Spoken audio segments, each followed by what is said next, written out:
Sam spent his life shooting photos, but Mom said he got nervous being in front of the camera. I guess we're all afraid of something. Hey everybody, welcome back to another episode of What Remains of Edith Finch. If you guys watched my last Elden Ring episode, I'm getting over a fever, still have a bit of a head cold, but I got my old mic back, so that's a good thing. After Sam died, my mom and Edie got really close.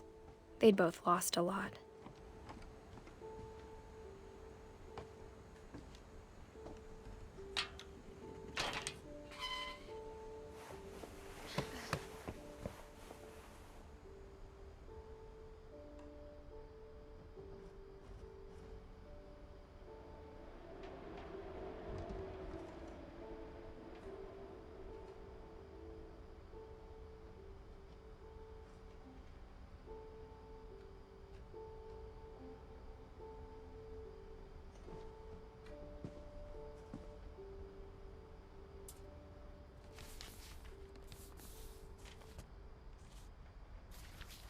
Dear Kay, do you remember the way Gregory used to laugh when he thought he was alone?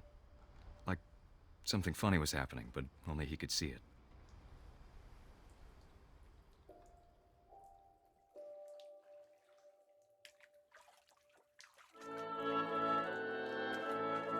I think he saw things the rest of us don't.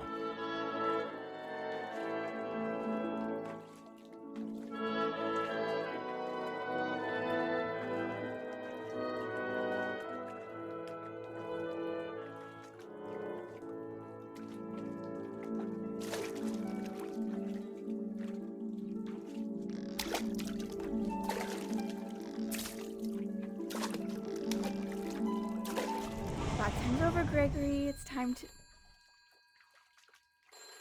Hold on, sweetie. Hello?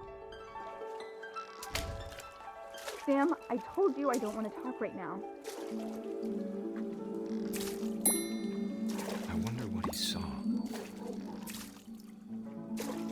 What his world was like.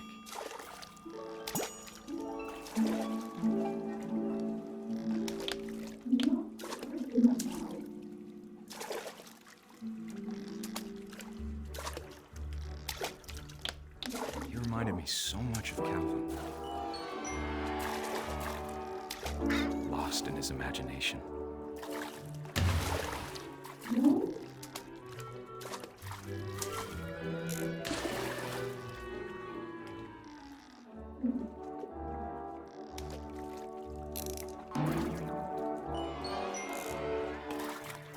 I know how silly it sounds.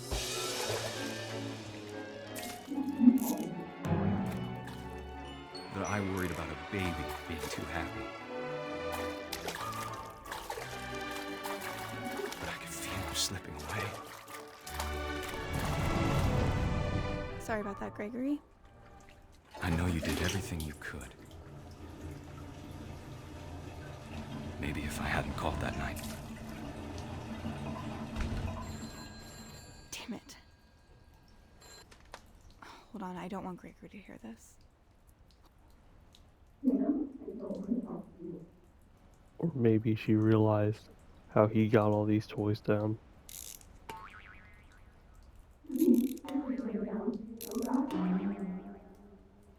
I wish he could have told us about the world he saw.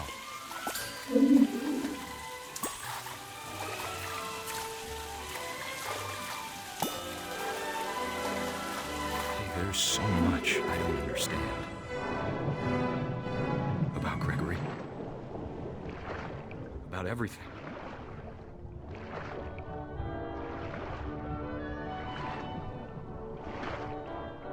But I know what happened wasn't your fault.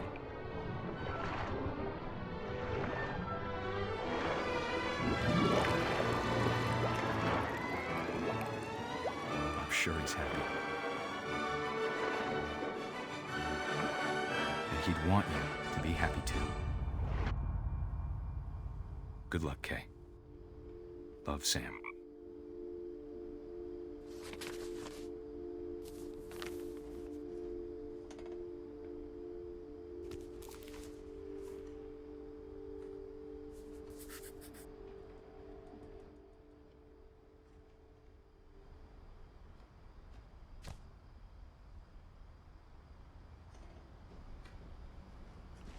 Okay. I can't imagine my mom ever writing poetry, and yet.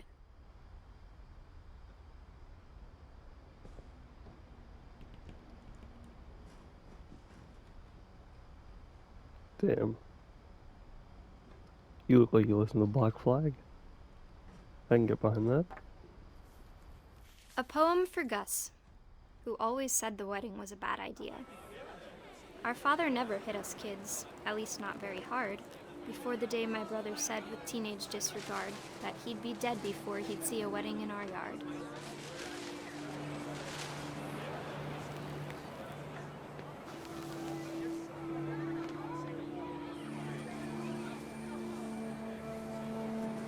My father made him come, of course, but Gus stood far apart, just flew his kite and bottled up the storm inside his heart.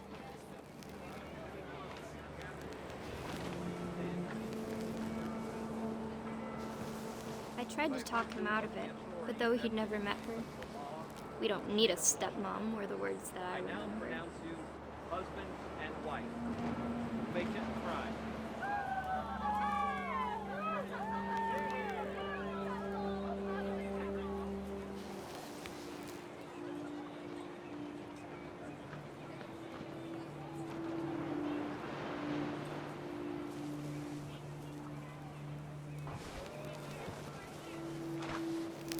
When the time for photos came, Dad ordered him to come here. But Gus declined, and as a sign held up his middle finger. I'm loving this kid. The wind picked up, and panicked geese appeared and quickly went. But all the humans did that day was go inside the tent.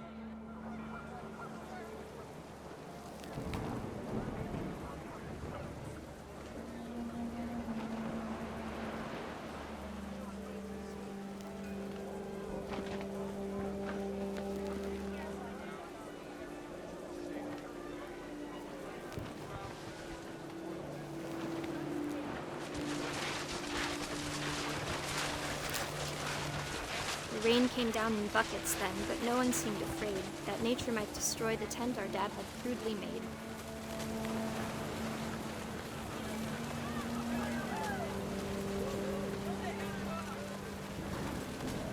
Oh, the bombers. Oh. Oh.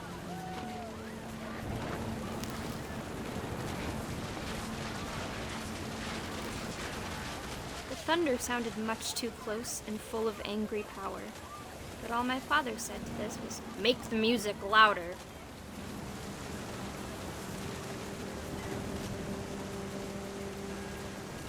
God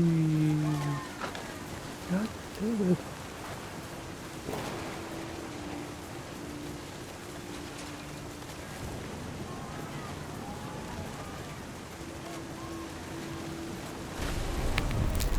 Yeah.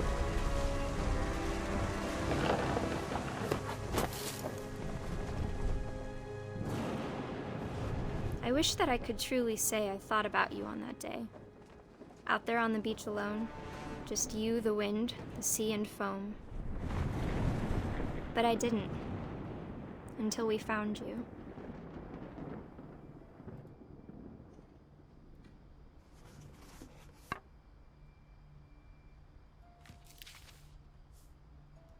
She never talked about him, but Mom told me once if I was a boy, they were going to name me Gus.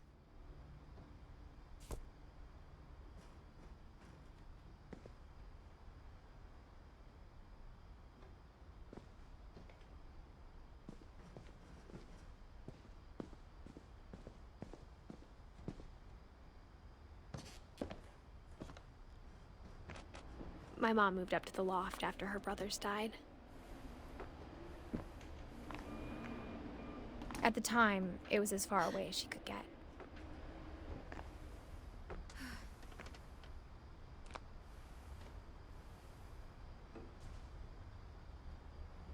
I don't know. This area is pretty cool up here.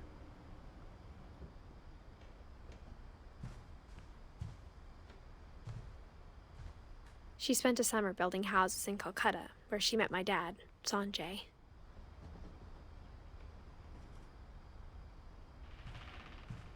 Religion was another thing my mom never talked about, but I think it helped her a lot after her dad died. My mom moved to India a week after graduation and got a job teaching English. Lewis was born a year later.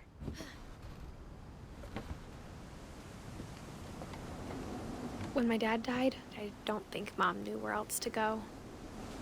I'm sure Edie was happy to have her back.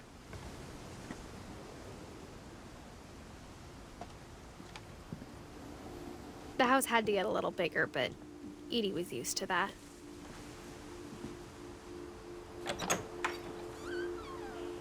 And for a while, things were good. Almost normal.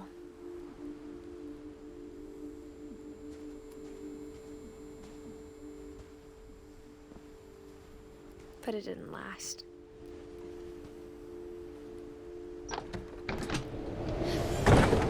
The beginning of the end was Milton's 10th birthday, when Edie gave him a castle.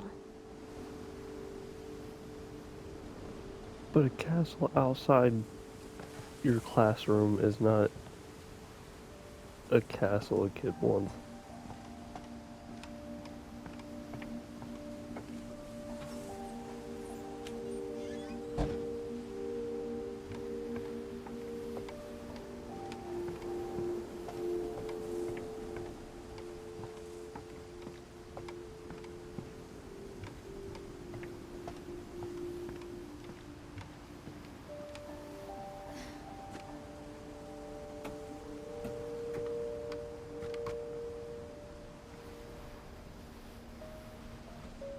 Dude, this is why you don't use white paint.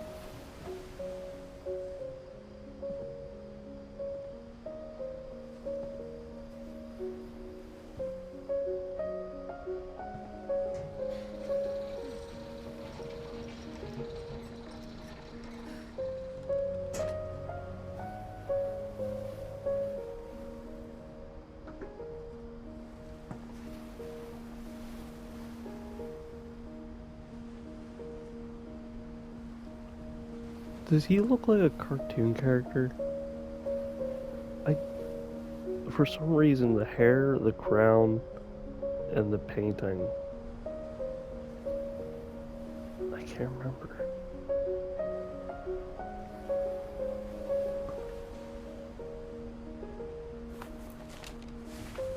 Milton Finch in The Magic Paintbrush. Oh, I love flip books.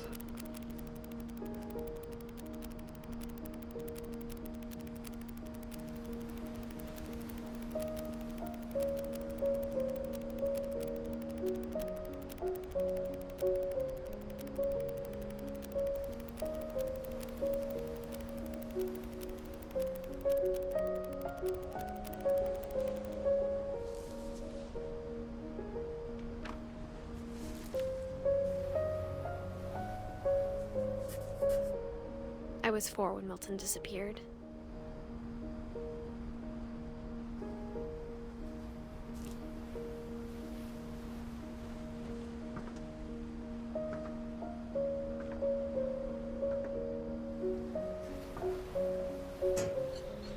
Mom spent months searching for my brother.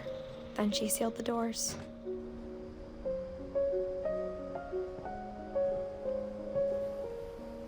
Whatever Milton had found in the house, Mom didn't want it getting out.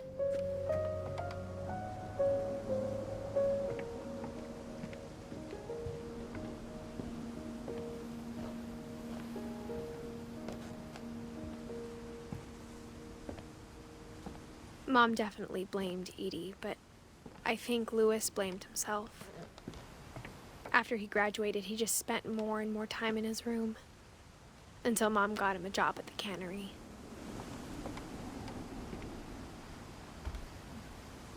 Everyone always told me to stay out of Lewis's room, except Lewis.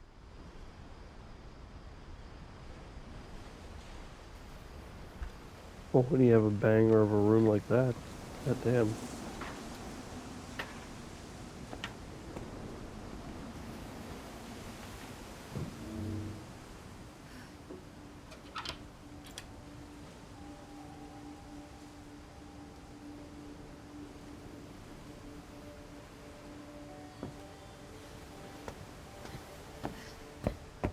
Lewis's room smelled very, very familiar. That part of him lived on.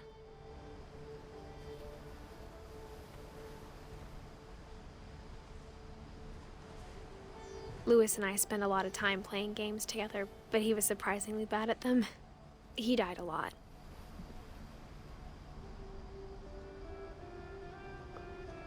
So, we have the Wonderland Turbo that has the Wonder like the Wonder Swan,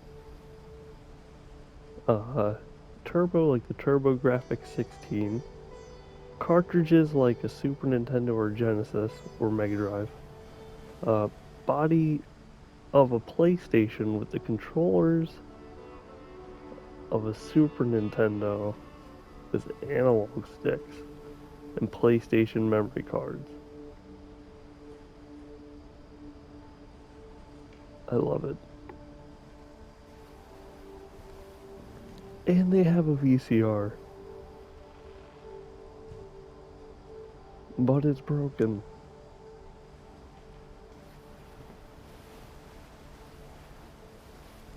Yet you clearly have a gamer keyboard?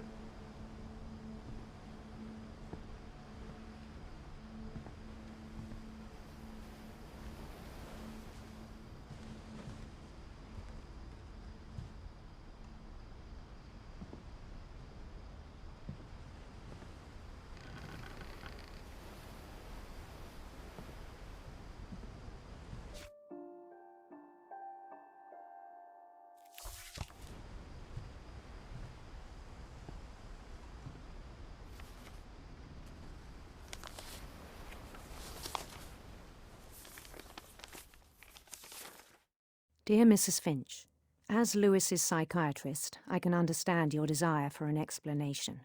As I see it, the trouble began in January, shortly after we convinced your son to seek treatment for substance abuse.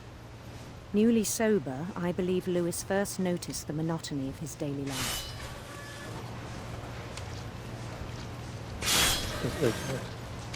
He kept working at the cannery, but he withdrew part of himself. In our sessions, I saw the same behavior. His mind began to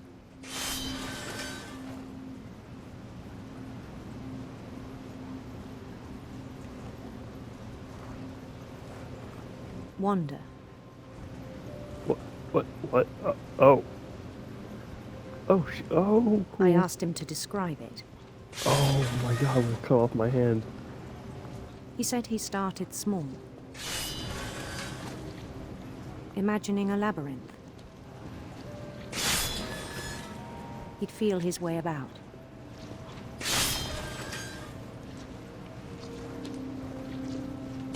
Then something moved. Bats. And toads.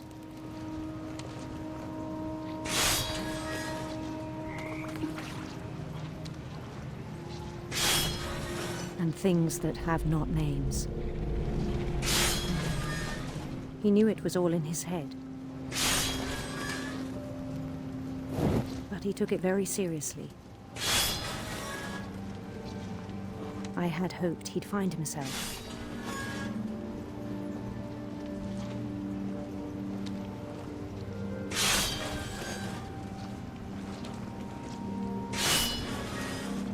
But he found something more.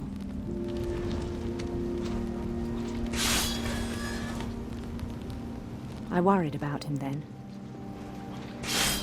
Daydreaming at the cannery. I spoke with his boss. But he said Lewis had become a model employee. Methodical, tireless, focused.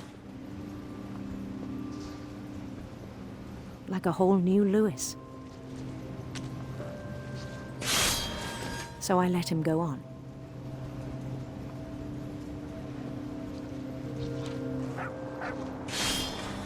I even encouraged him. It seemed very promising at first.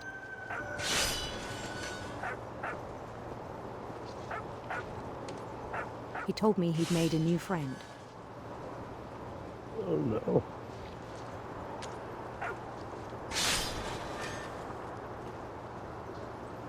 On the edge of a city he named Louis Topia.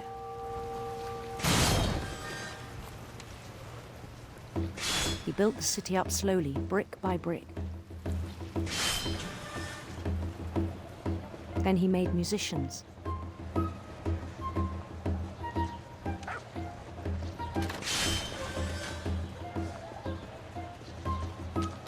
And songs for them to play.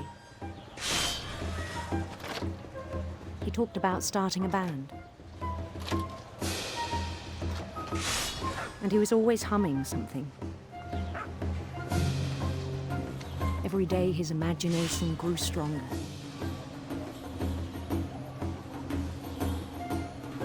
He no longer spoke at the cannery. But his chopping was as reliable as ever. Then one day it struck him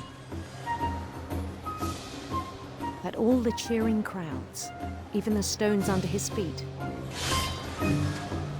were all in his imagination. So he could do whatever he wished.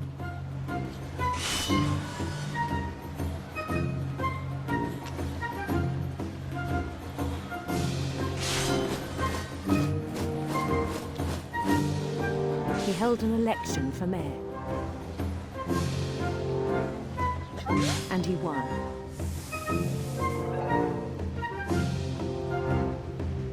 They begged him to stay, but his mind was already wandering. It became a game for him.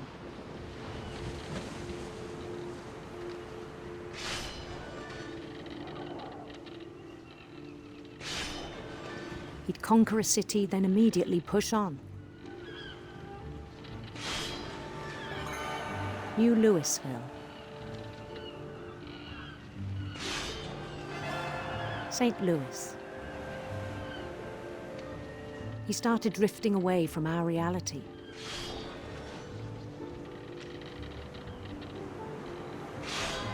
Minneapolis, until one day he forgot to go home from the cannery.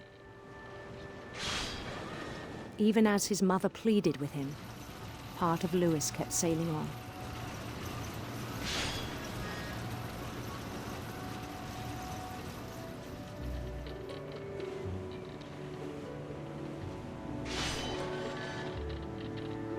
In Louisburg, he heard rumors of a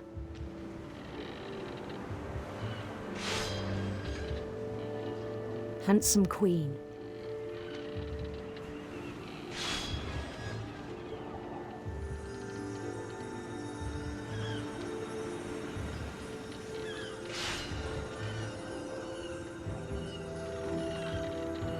The queen was on her own quest for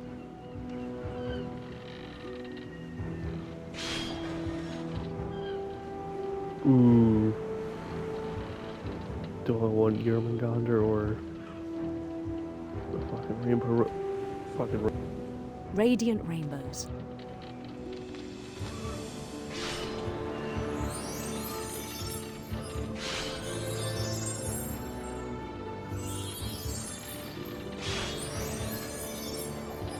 He followed the sound of her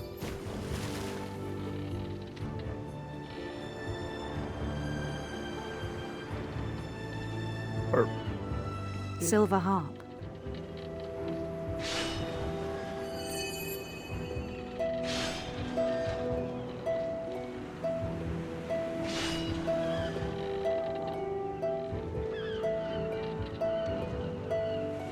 His chase led him to a golden palace east of the sun and west of the moon. Even then, his logic remained sound. Oh, you gotta be fucking with me.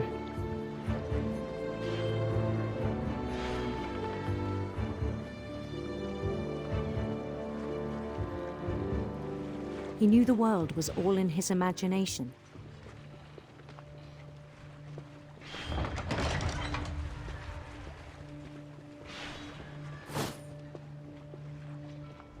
But he was so proud of having created it. In his own eyes, he'd become something greater than a king.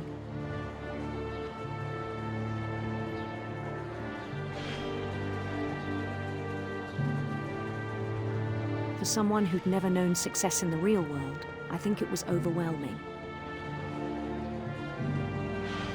And then it struck him that the real Lewis was not the one chopping salmon, but the one climbing the steps of a golden palace.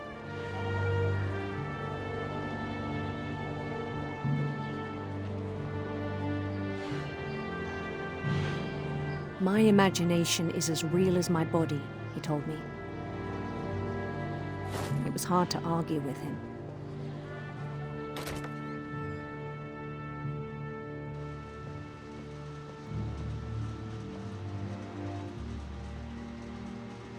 I'm going to assume I still have both my hands.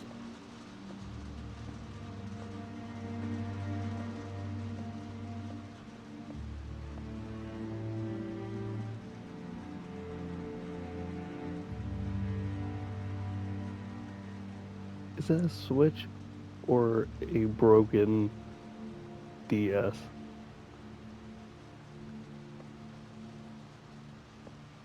He began to forget the world we know.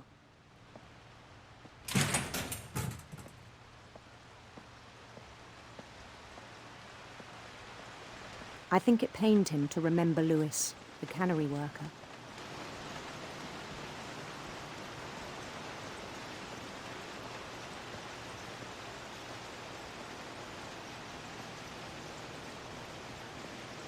He began to despise the man with a royal contempt.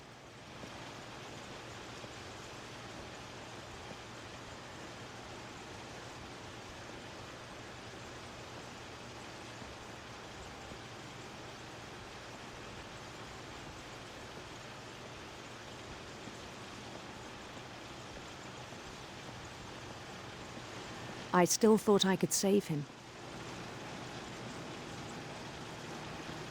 Even after he said he was being crowned king over all the lands of wonder.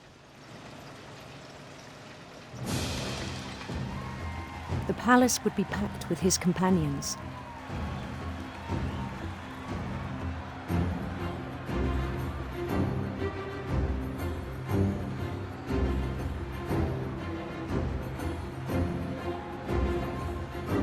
Including the wise Calico who'd insisted on advising him.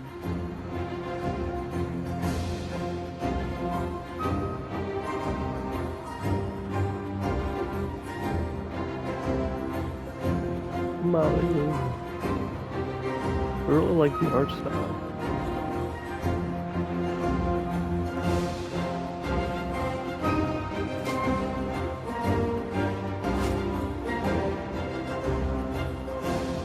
His queen waited, holding his crown.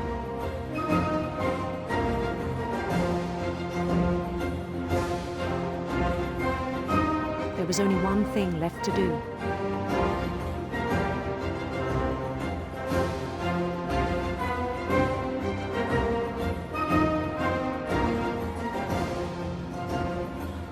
Bend down his head.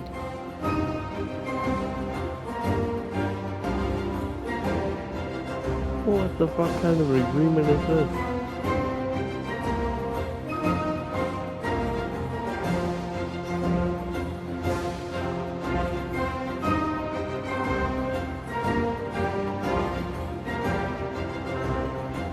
Viva la revolution!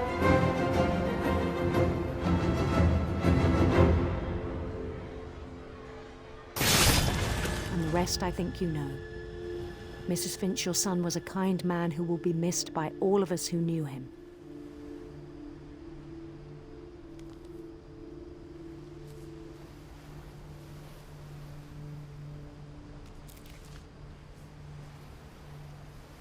My brother was really cool.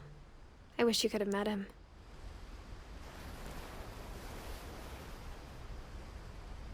Holy shit, he got decapitated? Oh, why would they give you back his hat? Why any of that?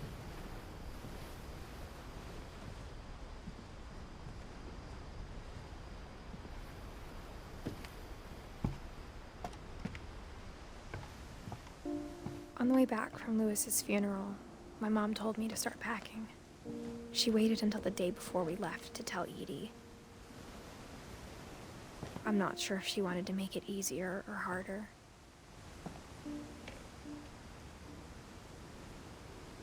Well, this is where we're going to end the episode for now. Thank you all so much for joining me. Thank you for putting up with the weird upload times and dealing with the fact that my voice is fucked. But I hope to see you guys in the next video.